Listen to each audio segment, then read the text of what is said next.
ஜெபம் செய்வோம். எல்லா நன்மைகளுக்கும் ஆசீர்வாதத்திற்கும் முற்றிலுமாக அன்பின் பரலோக பிதாவே, ஆசீர்வாதமான மனமகிழ்ச்சியின் ஆண்டவரே, இந்த வெள்ளிக்கிழமையில் மாலை பொழுதுக்காக உமக்கு நன்றி செலுத்துகின்ற சுவாமி.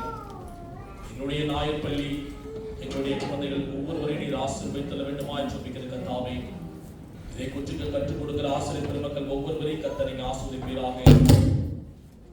ஆண்டவரே, வருடத்தில் நவம்பர் மாதத்தில் முதல் ஞாயிற்றுக்கிழமையிலே உலக நாயர் பள்ளியாக அனுசரிக்கிறார்கள் சுவாமி. ஆண்டவர் தாம் இந்த வாரத்திலும் எங்களுடைய அன்பு பிள்ளைகள் எங்களுடைய ஆலயத்தின் மூலமாக இந்த சிறுவர் குழந்தைகளுடைய வழிபாட்டு முறையை இயேசப்பா நீங்கள் நடத்தி கொண்டிருக்கிறேன். அதற்காக உமக்கு நன்றி சொல்கின்ற சுவாமி. நம்முடைய சமூகத்தில் வழங்காடு அன்பு குழந்தைகள் ஒவ்வொருவரையும் கர்த்தர் நீங்க ஆசீர்வதிப்பீராக.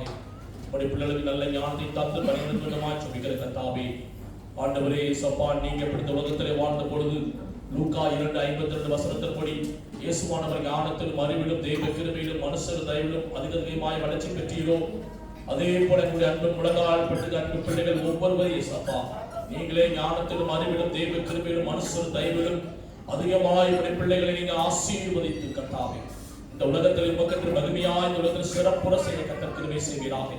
இதனுடைய குழந்தையுடைய பெற்றோர்களை கர்த்தர் ஆசீர்வதிப்பீராக. பிதா குமாரன் பரிசுத்தாவின் நாமத்தினாலே லூக்கா 2:52 இந்த முழங்கால் படிக்கிற அன்பு பிள்ளைகளை ஆசீர்வதிக்கிறேன். தொடர்ந்து வருகின்ற புதிய ஆண்டில் நன்மையோடு கிருபையோடு வாழ்வதற்கு கர்த்தர் கிருபை செய்வீராக. கிறிஸ்துவின் மூலமாய் வேண்டிக் கொள்கிறோம் என்று சொன்ன பிதாவே, ஆமென்.